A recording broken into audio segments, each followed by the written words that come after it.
महापालिका निवडणुकांच्या पार्श्वभूमीवर अंतिम मतदार यादीच्या प्रती उमेदवारांना उपलब्ध करून देताना राज्य निवडणूक आयोगाने प्रतिपृष्ठ 2 रुपये शुल्क आकारण्याचे निर्देश दिल्याने नागपुरात नवा वाद निर्माण होण्याची चिन्ह दिसतात।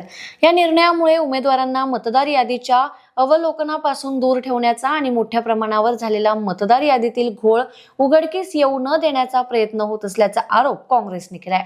राज्य निवडणूक आयोगाने प्रत्येक महापालिकेतील निवडणूक यंत्रणेला अंतिम मतदार यादीची प्रत देताना प्रतिपृष्ठ 2 रुपये दर आकारण्याचे आदेश दिलेत। मात्र नागपुरात प्रत्येक प्रभागातील मतदार यादी किमान 2500 पानांपासून ते 5500 पानांपर्यंतची असल्याचं चित्र आहे। त्यामुळे एखाद्या उमेदवाराला एका प्रभागाची संपूर्ण मतदार यादी घ्यायची झाल्यास किमान 5000 ते 10000 रुपयांपर्यंत खर्च येणार आहे।